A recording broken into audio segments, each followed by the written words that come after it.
Hello everyone and welcome to Unacademy. मेरा नाम है शिवांगी गौतम और आज की क्लास में हम डिस्कस करेंगे एमपी लैब स्कीम के बारे में। रिसेंटली लोकसभा में इस पर काफी चर्चा हुई थी और ये बोला गया था कि एमपी लैब स्कीम में 1500 करोड़ रुपया अभी भी ऐसा है जो कि नॉन डिस्बर्स रहा है फाइनेंशियल ईयर 2023 के लिए। क्या है ये एमपी लैब स्कीम, किस तरीके से ये जो अमाउंट है क्यों ये न्यूज में आया, क्या क्या इसके कारण थे, कौन से बेस्ट परफॉर्मिंग स्टेट्स हैं, कौन से इल परफॉर्मिंग स्टेट्स हैं एमपी लैब स्कीम में, आज की क्लास में ये सब कुछ हम डिटेल में जानेंगे।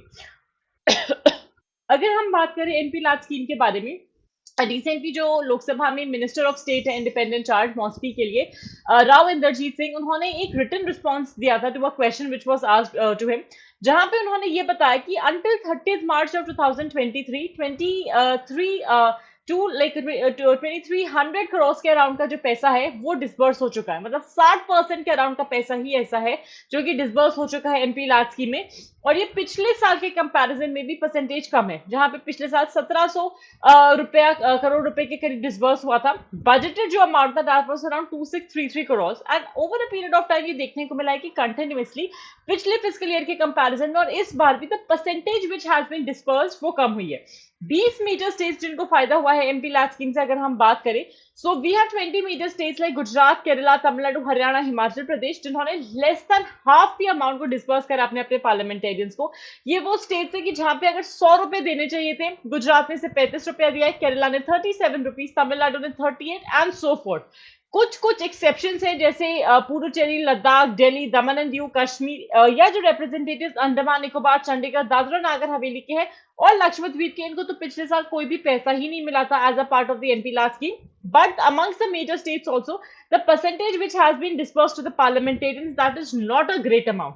अब क्या कारण हो सकता है जिसकी वजह से ये पैसा पूरा नहीं दिया जा रहा, या इज इट कि एमपी लैब स्कीम में जो काम हो रहा था that is not being done in a better manner.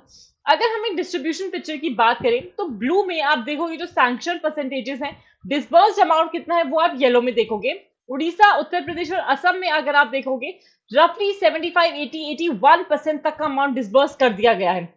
और आप स्टेट्स देखोगे जो सफर कर रही है, we have Gujarat, Kerala and Tamil Nadu amongst दो स्टेट्स जहां पे डिस्ट्रीब्यूशन जो फिगर्स हैं वो काफी ज्यादा क्वेश्चनेबल हैं, वो काफी ज्यादा सवाल उठाते हैं कि भाई क्यों पैसा नहीं दिया जा रहा है पार्लियामेंटेरियंस को as a part of the MP lab scheme to perform well.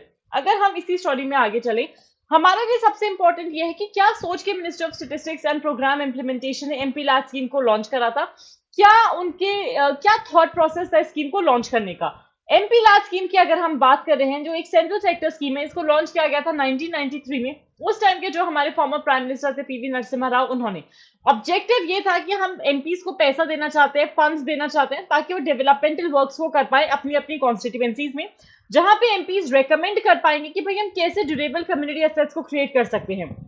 Along with that, ministry of statistics and programme implementation ने ये चीज भी बोली कि भाई हम इस स्कीम को लागू करवाएंगे, we will be responsible for the implementation of this particular scheme, जहां पे we will have the district collector, district magistrate या कमिश्नर्स जो हो गए, along with the CEO for municipal corporation, जो कि इंचार्ज होंगे इस पर्टिकुलर स्कीम का, इससे रिलेटेड डेवलपमेंटल एक्टिविटीज का। अगर हम की फीचर्स की बात करें, एमपी लैब परियोजना की मुख्य या प्रमुख विशेषताएं क्या हैं, किस तरीके से स्कीम में पैसा डिसबर्स किया जाता है। एब्सोल्युटली गवर्नमेंट ऑफ इंडिया की फंडेड स्कीम है, सेंट्रल गवर्नमेंट ही इसका 100% खर्चा उठाती है, जहां पे एनुअल जो एमपी लैब्स फंड है एंटाइटल्ड होते हैं पर कॉन्स्टिट्यूएंसी 5 करोड़ रुपए के लिए। रिकमेंडेशन एमपी का क्या होता है कि भाई कम से कम 15% फंड आप उन एरियाज में यूज करो जो एससी पॉपुलेशन के हैं, 7.5% इस 5 करोड़ का उन एरियाज में यूज करो जहां पे एससी पॉपुलेशन इनहैबिट कर रही है। सीलिंग होती है 75 लाख की, जो कि आप यूज कर सकते हो असेट्स बिल्ड करने के लिए, जैसे कोई ट्रस्ट बनाते, सोसाइटीज बनाती, लेकिन there are certain guidelines to be followed as a part of the scheme. आपको वो गाइडलाइंस को फॉलो करते हुए ही इन ट्रस्ट पर सब पे काम करना पड़ेगा।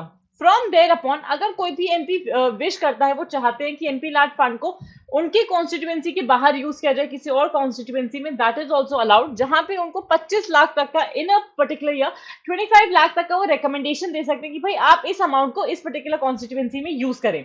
अब अगर हम बात करें कि भाई कौन सा मेंबर किस तरीके के काम को रेकमेंड कर सकता है और अथॉरिटी ऑफ वर्क क्या है, या अथॉरिटी क्या है उनके पास टू रेकमेंड द वर्क, तो जो लोकसभा का मेंबर होगा वो रेकमेंड कर सकता है काम अपनी कॉन्स्टिट्यूएंसी में। कोई भी राज्यसभा का जो इलेक्टेड मेंबर है वो रिकमेंड कर सकता है work with in the state of election जहां से वो इलेक्ट हुए हैं। और कोई भी नॉमिनेटेड मेंबर अगर राज्यसभा का, वो देश में किसी भी कोने से बोल सकता है कि आप यहाँ पे इस पर्टिकुलर काम को कीजिए। एमपी लैड स्कीम काम कैसे करती है, क्या क्या और what are the exact processes for the same.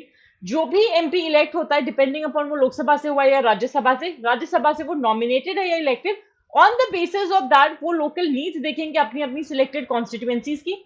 किस ऑर्डर में देखते हैं वो हमने पिछली स्लाइड में डिस्कस कर लिया है।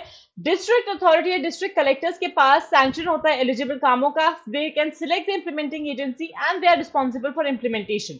डिस्ट्रिक्ट अथॉरिटी कैसे काम करती है, दो तरीकों से।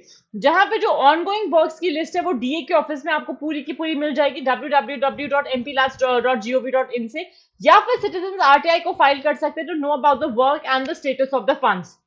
फ्रॉम देयर अपॉन जो ministry of statistics and programme implementation जो सेंट्रल गवर्नमेंट की बॉडी है, उन्होंने इसका संगठना जो की थी इस पर्टिकुलर स्कीम की, 5 करोड़ रुपया एनुअली रिलीज करा जाता है इंस्टॉलमेंट में। 2.5 करोड़ दिया जाता है डायरेक्टली डिस्ट्रिक्ट अथॉरिटीज को, ताकि वो मॉनिटर कर पाए, एक मॉनिटरिंग मैकेनिज्म को बना पाए।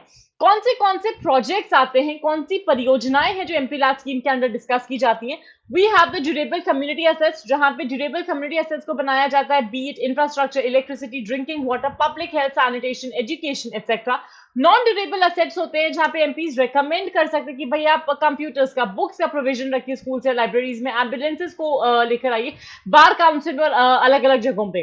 Along with that the natural disasters, जहां पे एमपीज जो भी नॉन अफेक्टेड स्टेट्स हैं वो पैसा दे सकते हैं, प्रोजेक्ट्स को रेकमेंड कर सकते हैं किसी भी ऐसे एरिया में, किसी भी ऐसी कॉन्स्टिट्यूएंसी में जहां पे फ्लड्स आए हैं, साइक्लोन्स आए हैं या फिर अर्थक्वेक्स आए हैं।